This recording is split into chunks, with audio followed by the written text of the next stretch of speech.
Thank you so much for joining us. It has been a busy week. Kristi Noem cut short her book tour, allowing her more time at home, which should be concerning to any of her remaining pets.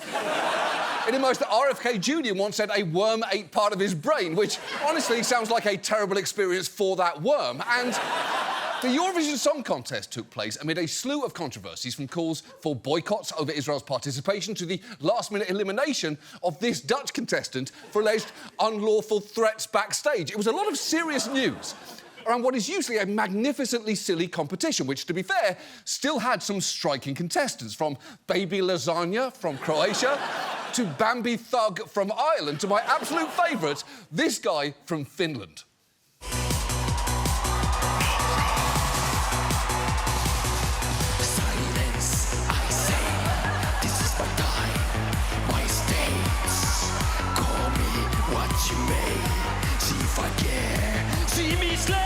Is there something wrong with the way I look? Is there something wrong with who I am? If I'm not alright, tell me why do I feel so beautiful tonight? No rules! Yes! 14,000 out of 10. A man with flowing blonde locks and pervert glasses hatching out of a denim egg? It's like Botticelli's Birth of Venus, only this time it's actually good. The name of that artist, and I do mean artist, is Windows 95 Man. His stage costume consists of a Windows 95 T-shirt, hat, and importantly, not much else, which is why his performances basically consist of him doing an extended Austin Powers bit. But maybe the best thing about Windows 95 Man, other than his name, face, outfit and partial nudity, is that during Finland's contest to pick its representative at Eurovision, the jury ranked him dead last. But he took the audience vote by such a large margin, he won anyway, which makes sense to me. The people of Finland are naturals at ski jumping, sauna and knowing a fucking star when they see one. I don't know what their other contestants were like, but I highly doubt they had stagecraft like a pair of jean shorts descending from the ceiling, followed by this. Make some noise! Let's go! In the heat of the night, in the thrill of the fight, I don't even care how strong you're right. It's all of my life.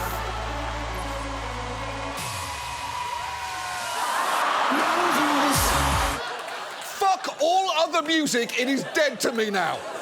Again, I don't know whether he won Eurovision or not last night, but to quote a great poet clad in exploding denim, I don't care what's wrong or right, it's how I live my life, and that is my champion right there.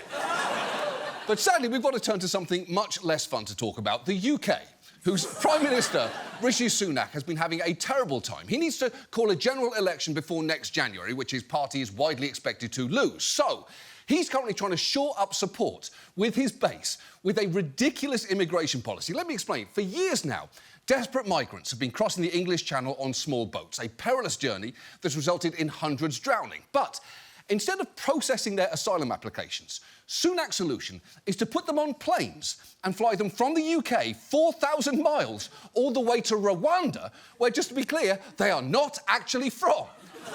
And last week, amid a roundup of those migrants, Sunak released this triumphant video set to dramatic music. The next few weeks will be about action. We need innovative solutions to address what is a global migration crisis. And the success of this deterrent doesn't rest on one flight alone. It rests on the relentless, continual process of successfully and permanently removing people to Rwanda. And I have a plan to deliver it. So we will start the flights and we will stop the boats.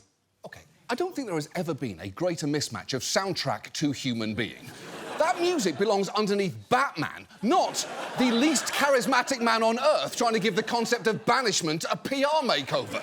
This plan was actually struck down last year by the UK Supreme Court, which unanimously found it would breach both British and international law because Rwanda could not be considered safe for refugees. And the UN's top human rights official has criticised the policy, saying it seriously hinders the rule of law in the UK and sets a perilous precedent globally. And yet, Sunak has persisted, even at one point engaging in this fun wager. I'll bet you £1,000 to a refugee charity you don't get anybody on those planes before the election. Will you take that bet? Well, I want to get the people on the planes, right? Pardon? Of course I want to get the people on the planes. £1,000. Right, I want to get the people on the planes. I want to get people on the planes? Oh, do you want to get the people on the planes, do you? Look, set aside the grossness on display there. Imagine what a monster you have to be to put me in the position of genuinely wanting Piers Morgan to win something. In the end, Sunak didn't end run around that ruling that Rwanda was too dangerous by simply having his government officially declare Rwanda a safe country, a manoeuvre that lawyers in the House of Lords called a legal fiction. And I would say that sounds like the title of a novel James Patterson wrote after he stopped giving a shit, but just 2 months ago, he published one called The #1 Lawyer. He's America's best lawyer until he's its #1 murder suspect, so I don't think he has any more shits left to give. This plan is grotesque, and Sunak's government has been aggressive in pushing it. His former Home Secretary, Suella Braverman, was such a huge enthusiast of the idea. She once expressed frustration at how long it was taking. I would love to be here saying, well, claiming victory. I would love to be having a front page of the Telegraph with a plane taking off to Rwanda. That's my dream. Wait, that's your dream? People's dreams are normally fall in love, or meet LeBron James, or kiss this horse on the mouth. You know, completely normal stuff. Not, I'd love to violate human rights on a potentially massive scale. To put a happy face on the plan, Braverman even travelled to Rwanda to do a photo op in one of the accommodations being prepared for asylum seekers. I very much like the interior designer, or the interior design of these buildings. They're just fantastic. I was saying these houses are really beautiful, and I think they're high quality, they're welcoming, and I quite like your interior designer. Look, I don't know what the appropriate thing to say is while touring the future apartment of someone you're about to deport, but I'm pretty sure it isn't. Hey, girl, is your decorator taking on new clients? Because that light really answered the question, what if the Pixar lamp got invited to the Met Gala and kind of misunderstood the assignment? And for what it's worth, at least 70% of the homes in that development have since been taken by local buyers, leaving space for only a few dozen migrants if flights ever take off. And that speaks to the fact that even putting aside its horrific moral considerations, this plan is incredibly poorly thought through, because I haven't even mentioned the cost yet. Sunak has claimed that it would literally save the UK billions in the long run, and far be it from me to question the keen financial acumen of a man who earned his gigantic fortune through marriage. But there is just no way that's true, because Rwanda's not taking these migrants out of the kindness of its heart. The UK government's already paid it £240 million for its role in this, and it's going to have to pay £540 million total to deport just the first 300 migrants, and there are thousands of them. And just watch as a reporter did the math in front of Sunak's Chancellor, which is basically the UK's Treasury Secretary. According to the National Audit Office, the cost of sending the first 300 migrants to Rwanda is £1.8 million each. Now, just to put that in context, school funding is around £7,600 per child per year. So the cost of sending one migrant to Rwanda would give 234 children an education for a year. Is that good use of money? You're the Chancellor. Let's be clear. We might spend a lot of money to send some people back to Rwanda, but if that has the effect of deterring lots of people from trying to come to the UK in the first place... We don't know whether it will or not. We don't have the numbers. Well, we don't know. With respect, Sophie, we're already hearing this week that it is beginning to have a deterrent effect. OK, a few things there. First, you're not sending people back to Rwanda if that's not where they're from in the first place.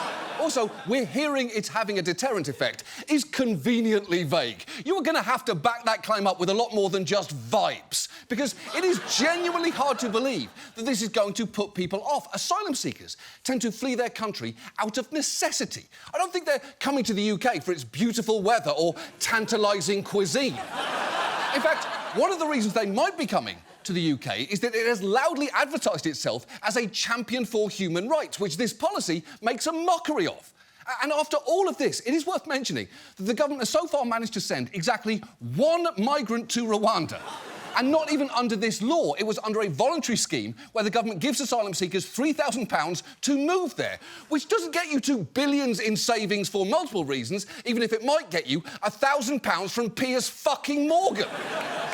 None of this feels likely to work, meaning that the main outcome of Sunak's policy will be the misery and chaos that it causes. This is an absolute disgrace, entirely emblematic of the Tory party, whose naked cruelty has been exposed yet again for all to see. And frankly, unfortunately for them, there is just not a pair of flaming jorts on earth big enough to cover that up. And now, this. And now, the men of local news are ready for Mother's Day. You can't go wrong with flowers. No, flowers. Just kind. It's a great and a nice card. That always goes a long way. Except when I get flowers and what do you feel guilty about? I asked my daughters. I said, "Mommy said she doesn't want flowers. Does that mean that she does want flowers?" Do you usually do flowers on this holiday? Okay. Yeah. So I think she's saying step up your game. I'm okay with you getting that top gift that's on your list right now. Which is what? I don't even know. Oh, okay. She gets it. I'm just saying, just go ahead and order it, and we're good to go. Do I do anything for my wife? Oh my God, yes. Why? She birthed your 2 children. Then they should do something for her. I know I plan to give my wife an experience for Mother's Day. Do I want to know? I'm not picky, though, at all. Well, you're not a mom. That's true. Okay, but you know what? I do have a cat. James, listen, you could make your mom a handmade card and draw on it, doodle on it, and I bet you, and I'm not kidding you, I bet you that would be meaningful to her. No. Moving on.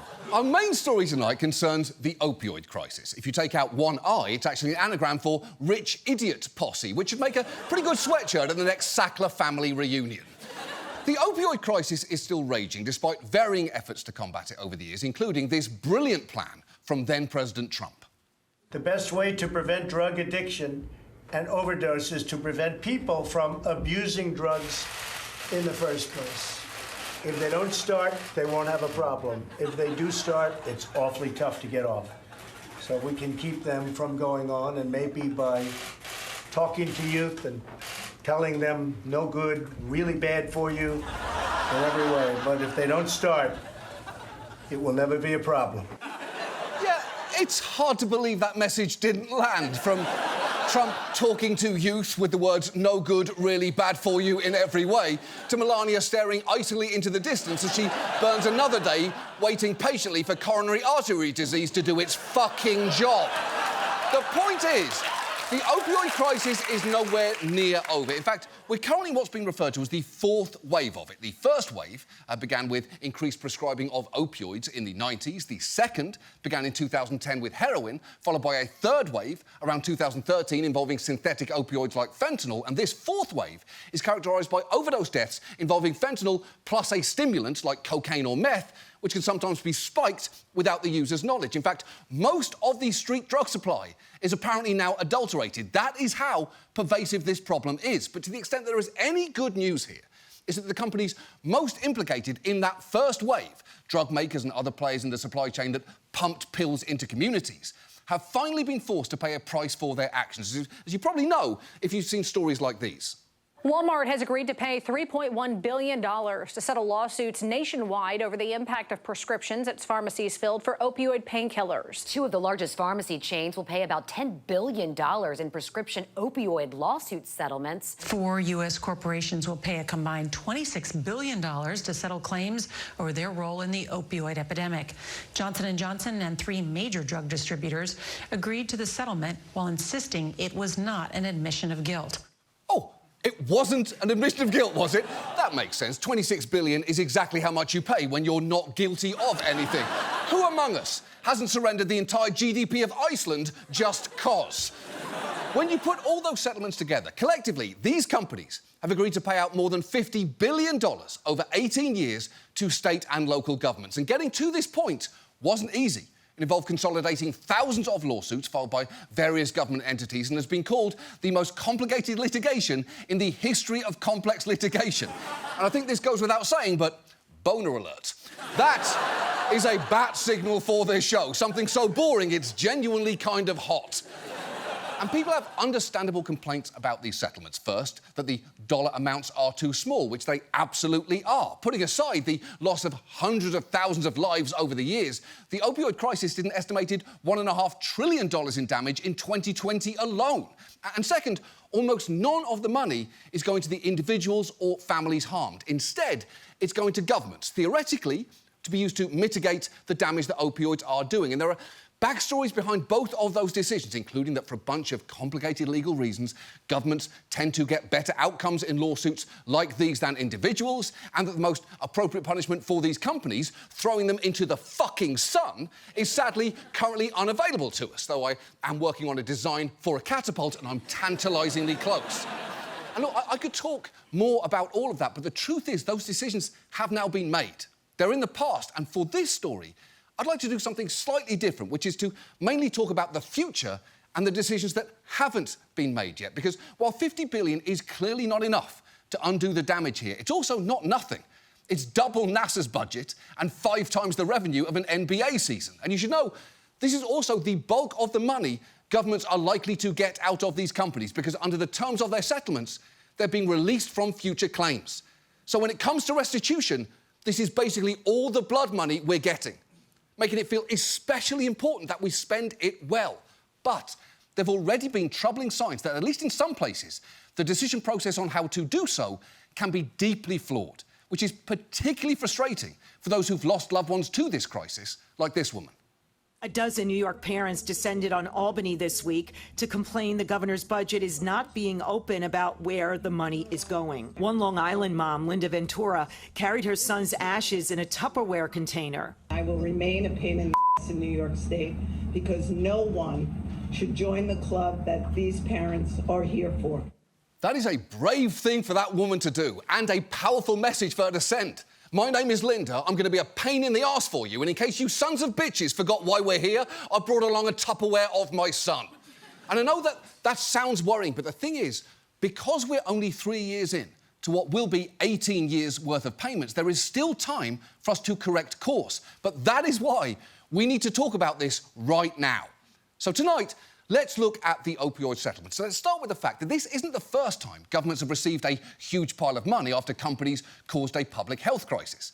Back in the 1990s, there was a similar wave of lawsuits against big tobacco that ended with a settlement of an estimated $246 billion. And at the time, everyone took a victory lap.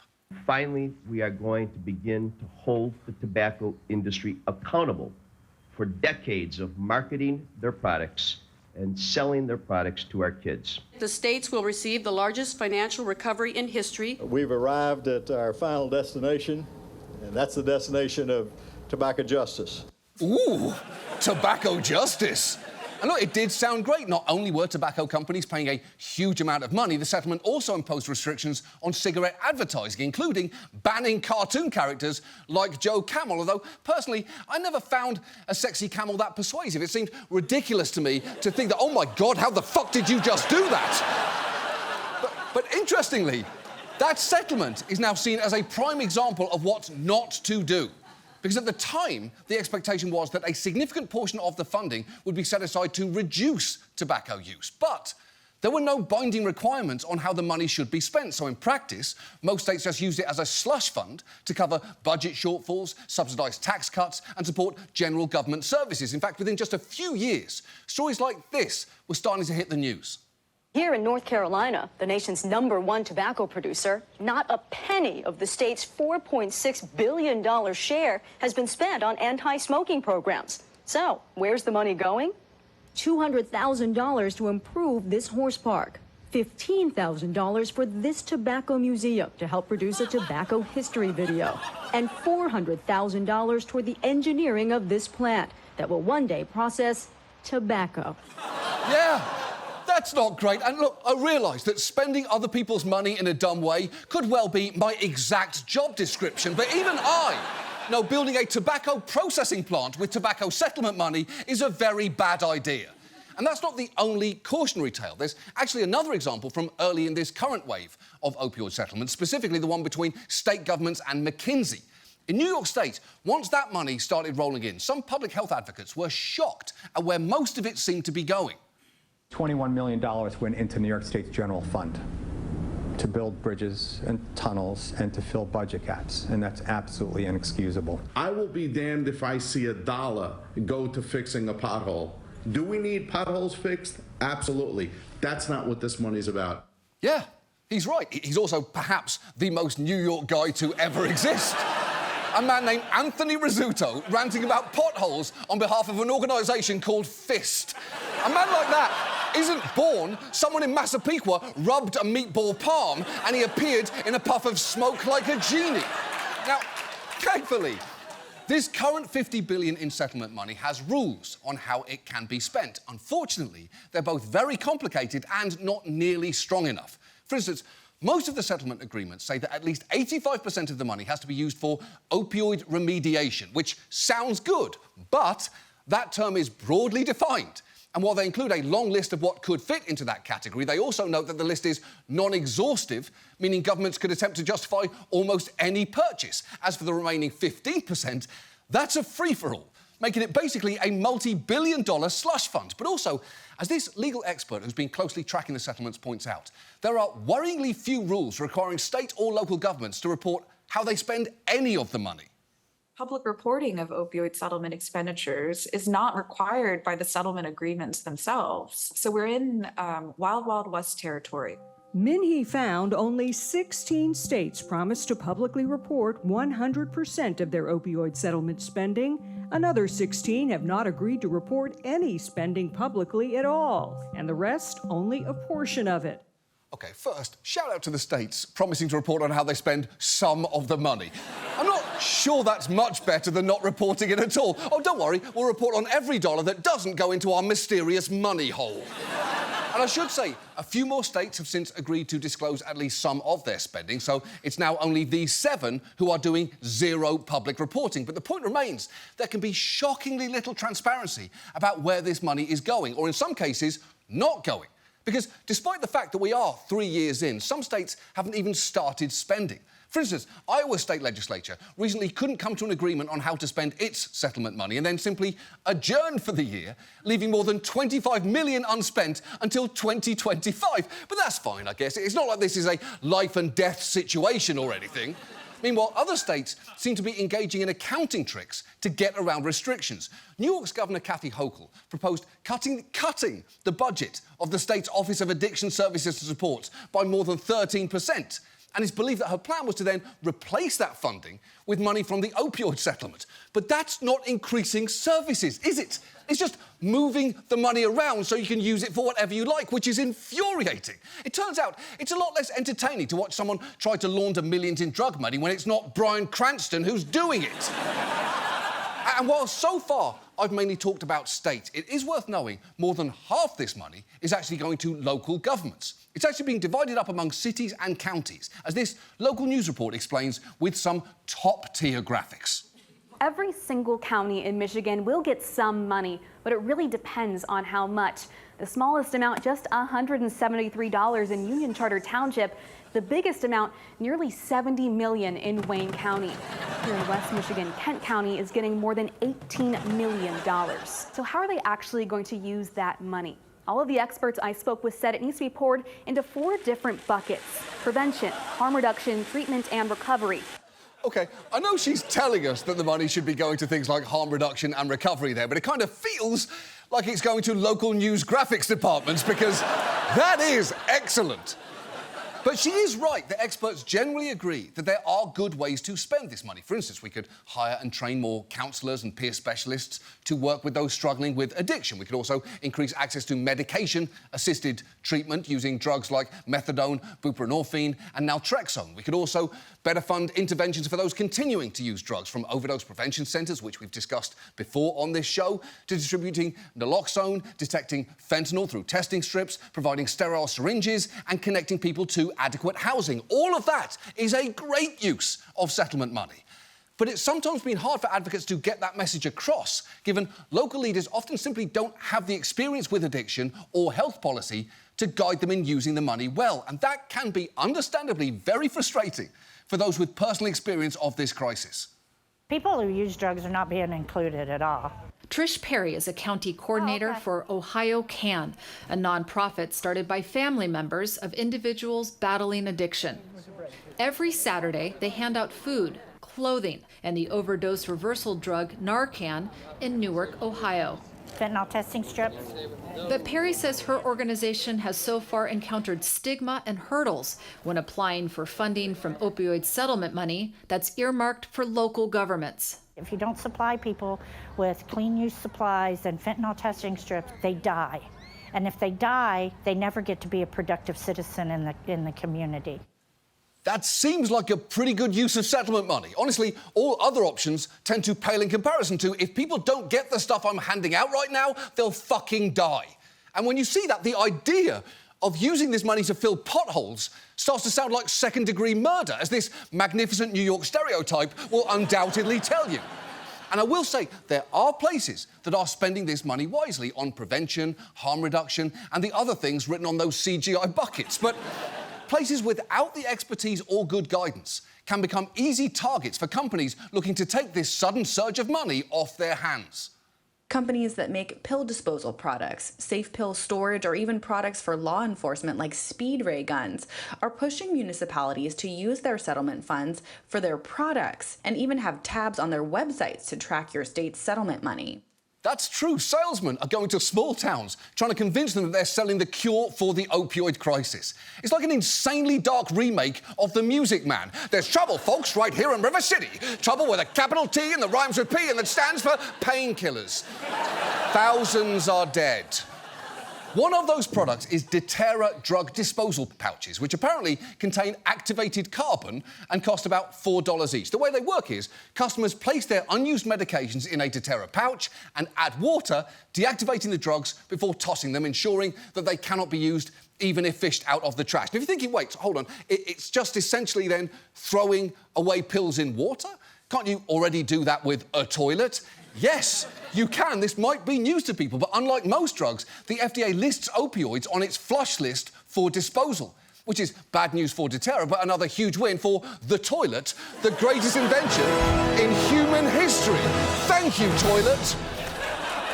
But despite that, Deterra's manufacturer has promoted it heavily to local governments, even buying Google ads to get their attention, because when you search for opioid settlement-related terms, you can get served sponsored ads for Deterra with headers like, how to use opioid settlements, get the Deterra grant guide. And it seems to have worked, as it's won a bunch of contracts, including a $1 million order from the health department in Delaware County, Pennsylvania, which seems like a huge waste of money, assuming that that county has toilets. And if they don't have toilets, then find money to spend on that. Stop shitting in buckets, shit in one of these. They're a real treat. Thank you, toilet. But most upsettingly, in many places, the money's going somewhere that could do the exact opposite of reducing harm, the police. And that is despite explicit warnings against doing that. Last year, 130 public health advocates issued an open letter to local governments saying no opioid settlement money should be spent on law enforcement personnel, overtime, or equipment, which does make sense. Because if we learned one thing from the war on drugs, it's that Nancy Reagan and Mr. T produced the single strangest photo in the history of cameras. But if we learn two things, it's that policing drug use does not make it stop. And yet, in some places, sending opioid money to police is actually mandatory. Louisiana decided to allocate 20% of its funds directly to sheriffs with no obligation for them to report how they spend any of it. And many smaller municipalities are funneling it to law enforcement too. Sullivan County, New York, is using some of their settlement funds to pay for police overtime. Oceana, West Virginia, is using some for a new police cruiser. Bibb County, Alabama, spent over $120,000 on 2 new Chevy pickups for the sheriff's office, as well as new lights, sirens, radios, and roadside cameras. And as for Brownwood, Texas, it spent $15,000 of its settlement funds to buy 9 bowler wrap devices. Now, a bowler wrap is a restraint device which fires a cord around a suspect. And I could describe it to you, but instead, I'll show you a video that the company made.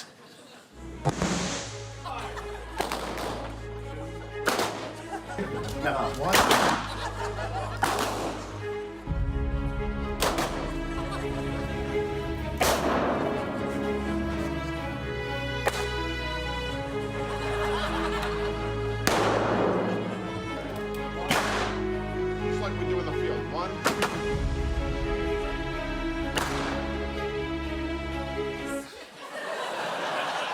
Cool.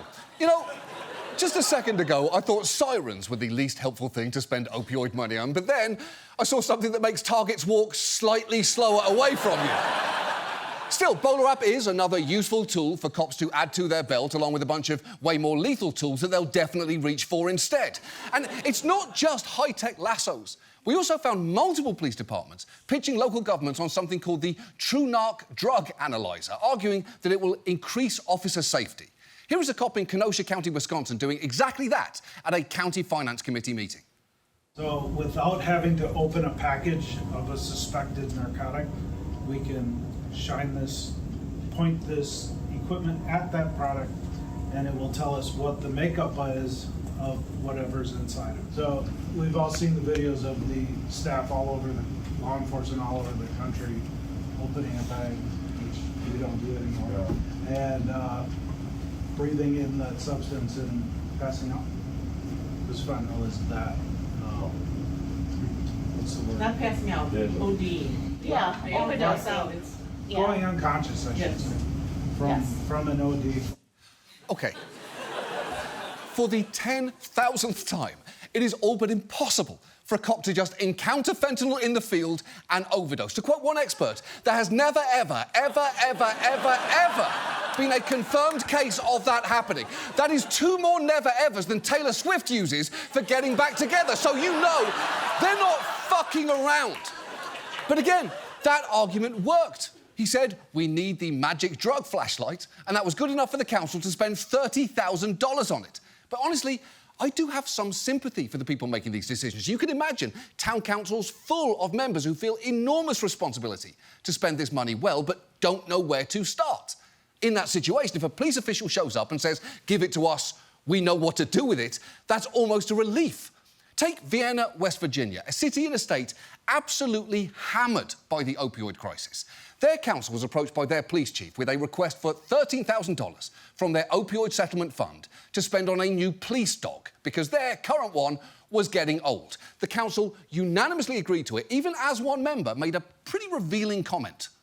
This is the first time council has kind of been informed that we've even received those funds. And not entirely sure how we're going to use the rest of it, but we should definitely, have a plan in place.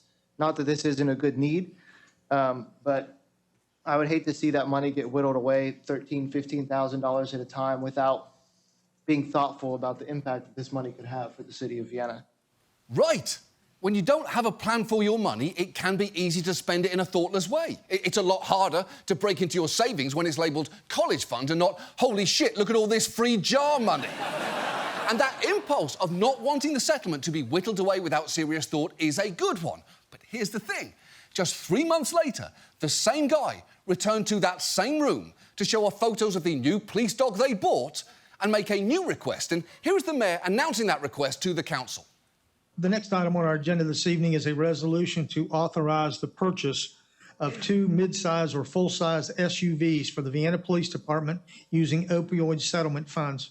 No! Don't do it! The police already have multiple funding sources they could use for cars. We're constantly throwing money at them. They're basically your rich friend that Venmo requests you $2.45 after splitting a popcorn at the movies. Tristan, this would be unhinged behaviour even if your mum's name wasn't Blue on Wikipedia. Now, to their credit, a council member spoke up again to express reservations about how little consideration seemed to be going into how they were spending this money. I think we need to sit down and have a broader conversation about what we want to do with this money and get more voices at the table. Obviously, yes, we're going to take care of the police department in the ways that we can, but it's a bigger thing. It's about prevention, and we want to see that those prevention dollars filter into our community. I think that council, we just need to put our heads together and have some time to figure out how we're going to direct that money most effectively and efficiently. Exactly. And that was only slightly undermined by the fact that just 10 seconds after she was done speaking, the council voted unanimously to spend the money on the SUVs anyway, which is just maddening. Even Oprah would watch that and think, hey, guys, you can't just give people cars that way. Because the sad truth is, even if every penny from this settlement did go to alleviating the opioid crisis, it'd still just be scratching the surface. But any time you watch this money go toward policing drug users instead of helping them, It just feels like adding insult to injury, especially to communities of colour who are so used to being over-policed and underserved. So, what can we do? Well, again, the good news here is that we are still pretty close to the beginning of this process. So we're at a point where we can change the arc of this story. And there are ways to do that. For instance, states can decide what counts as an allowable expense. California has said that local governments may not use money from the abatement fund to purchase many of the law enforcement toys that you've seen tonight. They even put out a list explicitly stating the money can't be spent on canines, bowler wrap, or the True Narc analyzer, which is good. States could also be more transparent about how they're spending their funds, and some are doing a good job of that. North Carolina and Colorado are currently the gold standard, with each having online portals providing up-to-date information on where their money is going. But it's clearly not enough for the decisions to be transparent. They also have to be good. There are tools that we know work here, and they need to be funded with this money as additional spending, not just swapping out one funding stream for another. And for the final time, there are places spending it wisely on proven tools that have a real impact. But there are other places that just aren't. And if you're wondering, which place do I live in, you may need to find out. And that, unfortunately, can mean having to show up in small rooms like the ones that you've seen tonight and asking questions and advocating for real solutions. And if someone in that room suggests spending money on rope-jizzing guns or new sirens or, God forbid, filling a pothole, tell them no. Because, as I believe this human Statue of Liberty once said, that is not what this money is for. And now, this. And now, people on TV share heartwarming memories of their mothers. My mom would get in fights at restaurants that wouldn't allow children. She said, my children are better behaved than most of your dining room, and they are properly dressed for dinner, and she'd fight with them until they would let us in. My mom used to always look at me in the car randomly. Yeah. Randomly. Yeah. We'd be driving, she'd be smoking, and then she would look at me and she would go, don't be cheap. I can remember my mom being like, can I just sit here in peace for 5 minutes? Yeah, totally. Like, she would go and hide in the bathroom. No, I remember my mom telling me before I was even married, don't think I'm going to raise your children, because I'm not. My mom used to tell me ever since I was a little girl, she used to quote a Run DMC song that said, you talk too much, you never shut up. Never mind anyone call me a moron. My mom used to call me a moron, but then again, she was family. My mom used to call me a leash. She's like, you're just always on me. Like, you're always near me. Just like you're a leash. My mom would say, Doc, let's get down to brass tacks. If you can't kiss, you're never going to touch her heart. And if you can't touch her heart, you're never going to get... Right? You're never going to get anywhere near her vagina. That's our show. Thanks so much for watching. We'll see you next week. Good night. Did it again! You did it again!